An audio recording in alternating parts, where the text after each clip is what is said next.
So the theme this evening is about schizophrenia and psychotic disorder.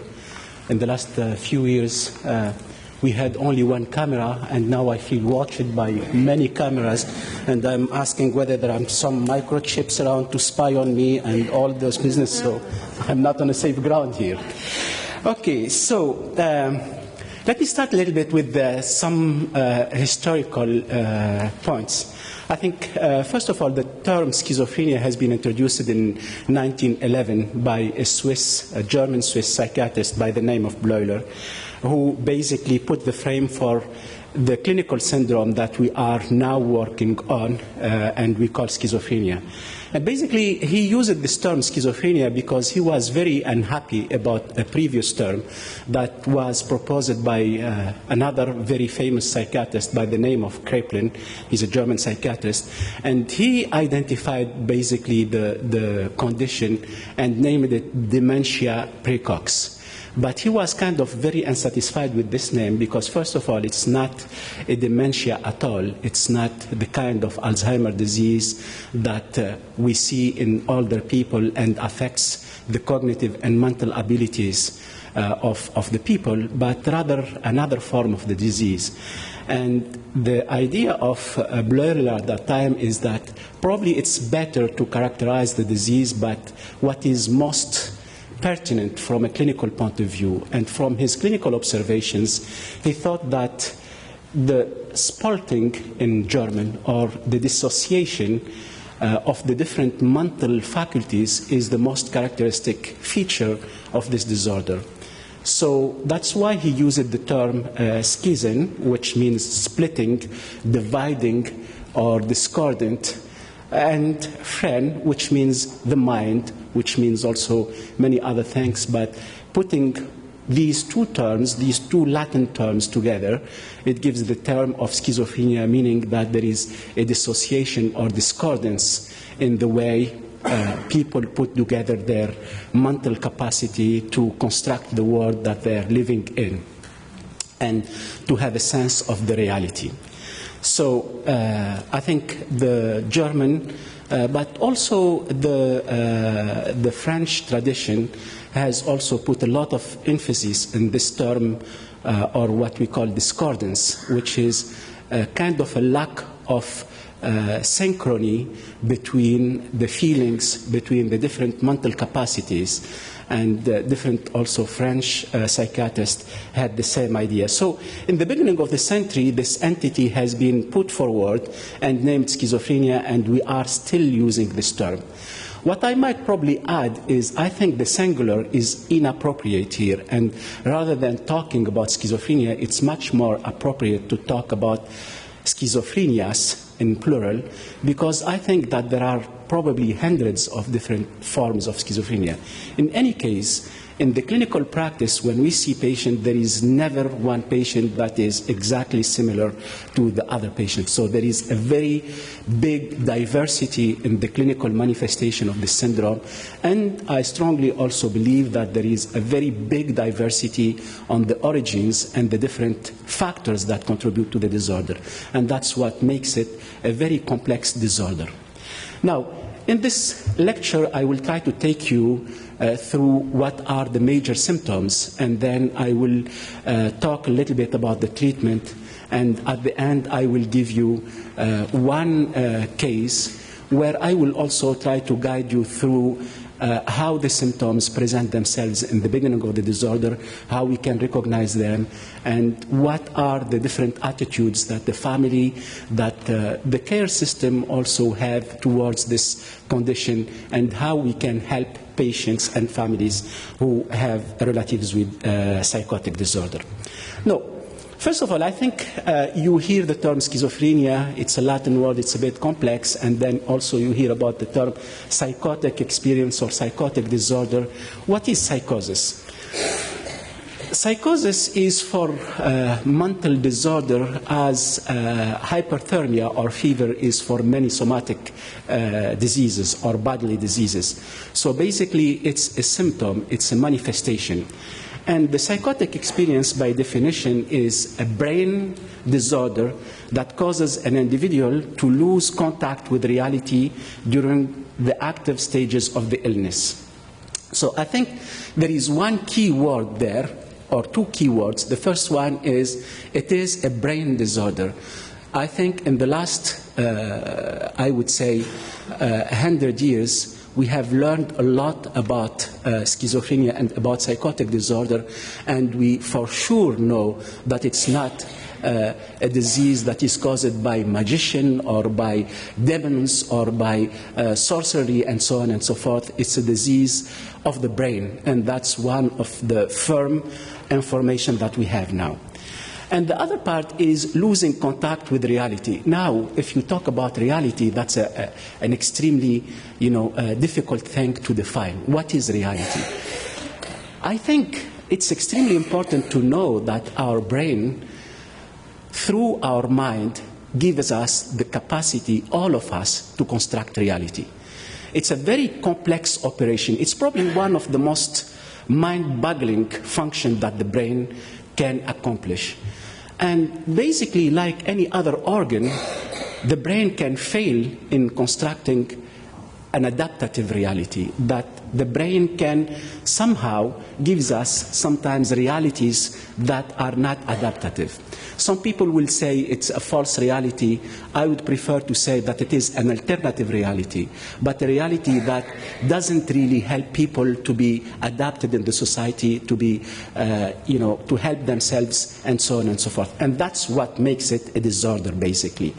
So, as I said, reality is a difficult concept to define, but through the signs and symptoms that we can identify in patients, we can come to the conclusion that these signs and symptoms are not adaptative, are not helpful, and they are basically causing disturbances and sufferance for the people who have these signs and symptoms, and that's how we come to the diagnosis of psychotic disorder. Now, schizophrenia or psychosis is probably the most complicated illness that affects mankind. And it is complicated because basically it touches or it affects the major function of our mind. It affects thoughts, it affects perceptions, judgment, volition, memory, mood, and feeling. And therefore, as you see, by the importance of these different functions that are extremely important for our lives, for our beings as social beings in the society, as professional, and so on and so forth, it will have a major impact on how we function. What are the major signs and symptoms that help us to make the diagnosis? We have two categories of signs and symptoms. We learn to distinguish two categories of signs and symptoms. One are called positive symptoms, and the others are called negative symptoms. Now, positive symptoms, they don't have anything intrinsically positive in themselves. It's not their symptoms that we are looking for. We call them positive simply because they are signs and symptoms that are normally not present in people that we call normal and will manifest themselves when people are suffering from psychotic symptoms. And in these signs, positive symptoms, we have what we call distortion of reality. And in distortion of reality, we have two main constellation of symptoms, delusions and hallucinations. And then also we have disorganized thoughts and behaviors under the umbrella of positive symptoms. Negative symptoms, they are called negative because you expect to see them in healthy people, and then they are lacking or they are blunted in people who have psychotic symptoms or psychotic disorder. These symptoms are psychomotor poverty, disinterest, ambivalence, low volition, social withdrawal, emotional bluntness, poverty of thought, content, and so on. So I will try to basically go through these signs and symptoms to give you a better sense of what they are. Now, the positive symptoms and the hallucinations. First of all, let me tell you something that basically we didn't know until probably 5 or 10 years. We thought that these hallucinations are not present in what we call normal people. But in fact, epidemiological studies have been conducted recently, and they asked people, in the streets, have you ever had hallucinations? Have you ever had the impression that you are hearing your name called behind you and then you turn and you don't see anybody, and so on and so forth? And in fact, it turned out that up to 20%, 25% of the people have had some of these hallucination or hallucinatory experience, but they are kind of brief, they don't affect their functioning and so on and so forth. So it's quite common experience. I think also another way to get closer to what could be hallucinations is our dreams. Obviously, every one of us has this experience during the dream to hear stuff. There is nobody there in your bed who is talking to you, and yet you are hearing something. Especially sometimes what we call hypnagogic hallucination before getting sleep. Sometimes we have these fleeting voices that come to us. So what are hallucinations? Hallucinations are perceptions that are prompted with no stimuli. There is no any kind of stimuli out there, but you hear something, or you feel something, or you have the vision of something. Hallucination can affect all perceptory modalities. So you can have what we call auditory hallucinations, hearing voices. These are the most common hallucinations that we see in the clinical practice of psychotic symptoms. So people will have either the impression of having some noises, or sometimes they can have the experience of having a complete conversation with someone that is not present, or sometimes that they are hearing conversation between two people and nobody is there. And sometimes they will respond to these auditory hallucinations. So they can be very simple, sometimes minor, noises, and they can be very elaborate. We can see visual hallucinations, seeing things, having the impression that there is a fire in the corner of the home. The other day I was in the emergency, and I had a lady who called the police because she saw a dead body in her bed, and she was extremely afraid about that. So these are the kind of visual hallucination that we can see. Sometimes also it could be very elementary visual hallucination, colors, punctuation, something like that. Olfactory hallucination. The sense of olfaction, smelling things, also could be very much disturbed, and you can have people coming having the impression that they're smelling rotten food in their closets, or smelling poisons that are put in their food, and so on and so forth. Tactile hallucination. The impression that you have insects that are crawling under your skin, or having sexual experiences without having anybody around you, and so on. Gustatory hallucination, having the impression that the food, the taste of food that you are eating is altered, or some poison is put in the food.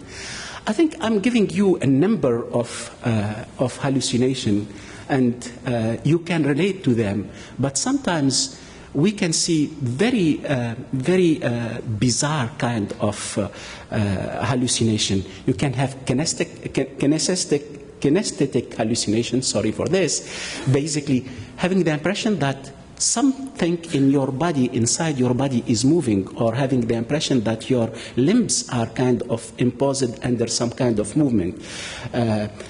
You can have bizarre hallucination of seeing very little people in front of you. I always say the story that when I was young, going to the school, I knew an old man who had schizophrenia, and he was all the time talking to small people in front of him and basically designing them by his stick and so on. So that's called Lilliputian hallucination.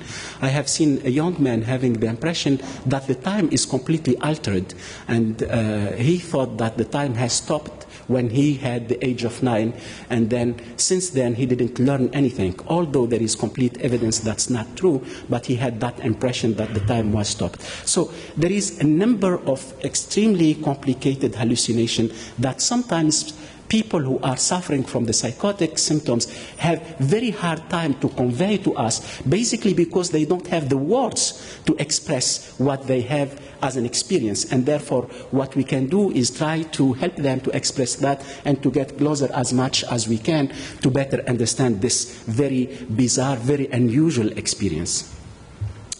Now, when I talked about hallucination, it's about perception. So it's the eyes, the ears, hearing, and so on and so forth. Now I'm going to talk about something completely different, which are the delusions. And the delusions are defined as wrong and unshakable beliefs that are not shared by individuals from the same environment or the same culture. So here it's a completely different thing. It's about beliefs. It's about ideas. So what you believe in. And again here, just to give you some examples, we can see what we call persecutory delusions. So having the impression that someone is trying to harm us, someone is trying to give us a hard time. I can give the example of one of the patients that believes that there is a very strong organization that has implanted a microchip in his heart, and they are following him through this microchip, and every time he comes to my office, basically what he's asking for is to do a scan to show that the microchip is there. But I told him, you know, basically these people are very powerful, then they can remove this microchip when we are doing the scan.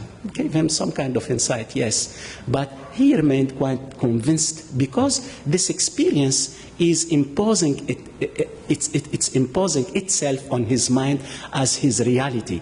And he has hard time to basically escape this reality that he is living in. Delusions of grandeur, the impression that someone has invented a time-traveling machine, or the impression that you are the prophet Abraham and you are coming back to rule the destiny of humanity, and so on and so forth. Bodily illnesses also.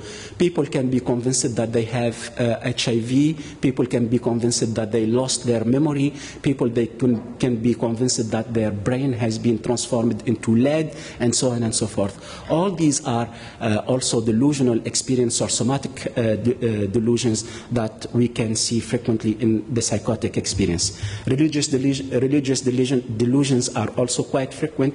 And there is also what we call referential delusions. They are talking about me. I was in my workplace today, and for sure these two people were talking to each other, and they were talking about me. I was watching the TV, and obviously this singer was singing this tune, and basically when he says this phrase, "It's about me," they mean me exactly in this situation, and that's what we call a referential delusion. We can see sometimes what we call delusional memory. Sorry, it's not deranged memory, but delusional memory. Memory can be completely deluded sometimes. And again, I have an example of a lady who is of a certain age, but who is convinced that she was born here at the Douglas Hospital, she was raised by Dr. So-and-so, and she spent half of her life in this department and so on. And for her, that memory is there. It's completely anchored. She doesn't have any doubt about that. So the memory could be also delusional. So you see that these delusions could be very various in their content, but the form is the thoughts are kind of false beliefs that are unshakable. Okay? So we have described what we call the hallucinations, which are abnormalities of perception. Then we have described delusions. These are the major symptoms of psychosis. So basically, what is the main important message from this kind of idea? If you are stuck in one of these ideas under hallucination and having the impression that the police is after you and hiding in your basement all the day, incapable of going out, incapable of working or going to school. So basically what happened is that you lost your freedom. And an alternative definition for me of psychosis is basically losing your freedom. Because why? You cannot look at other alternatives. You cannot, see reality in a different way that will help you. And even if we try to help you, telling you, because that's what parents most of the time will do, or friends most of the time will do, that's not possible, and so on and so forth. But you are in that reality, you are kind of sunk in that reality, and somehow you lost your freedom. Another part of positive symptoms is what we call disorganization. Now, basically, disorganization can affect thought processes and can affect behavior. You know, I'm giving you this lecture and basically I'm making some efforts, but everything is coming to my mind kind of automatically, and I'm, you know, telling you ideas and telling you a story. And that operation is extremely complex when you look at it and when you try to dissect it. What is implicated in this discourse that I'm giving now is something that is extremely complex. And basically, we have the impression that it is given there, it's natural, but in fact, no. It could be very much affected. And that's what we see in psychotic disorders. What we see is that people who have psychosis have hard time to organize their thoughts. And when they are communicating these thoughts, they have hard time to have an idea besides another connected in a logical way.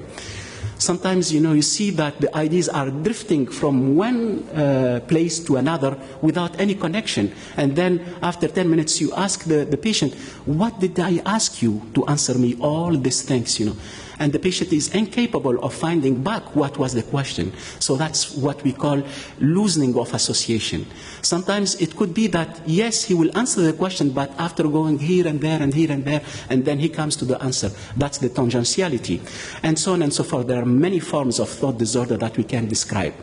Now, thought disorder are also something like hallucination and like delusion. If we ask the general population, we can find a little bit here, we can find a little bit there. It's not that all of us have really very logic, very strict, very well-organized thoughts. And I think, you know, it's part of a continuum. And in some patients, we can see very major thought disorder, and at the end, we can see a word salad. So basically, we don't understand anything sometimes from what the patient says. And even if he tries to organize his thoughts and he tries hard, he cannot, okay? Sometimes we see very subtle thought disorder, you know, and we have difficulty to identify them. Again, behavior, it's like thoughts. It's an extremely complex operation. You wake up in the morning, you have a program in your mind, you are going to put the coffee machine, to drink your coffee, to wake up the children if you have children, so on and so forth. And that program will put itself spontaneously in you. You don't know where does it come from and so on, and everything goes fantastically well. But again, when you have a psychotic disorder, that program is kind of disturbed. And you can see a lot of these behavioral disorders that reflect what we call disorganization of behavior. So you can see needless repetitive gesture and provoked aggression, inability to organize simple tasks. Sometimes you see these people,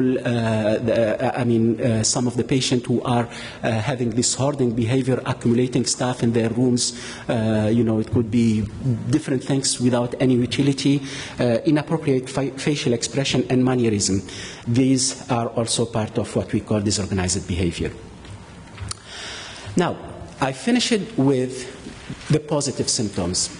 I repeat, positive symptoms are symptoms that usually you don't expect to see in what we call normal people, but you see in the psychotic states.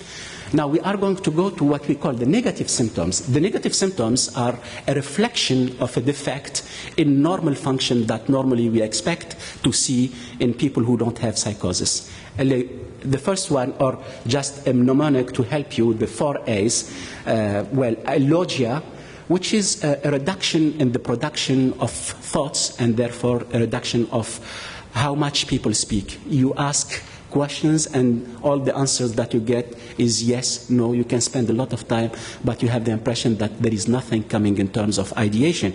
It could be that ideation is not there. It could be also that the patient is very reluctant to share his experience with you, and therefore sometimes it's difficult to differentiate between this reluctance or ambivalence from a real alogia.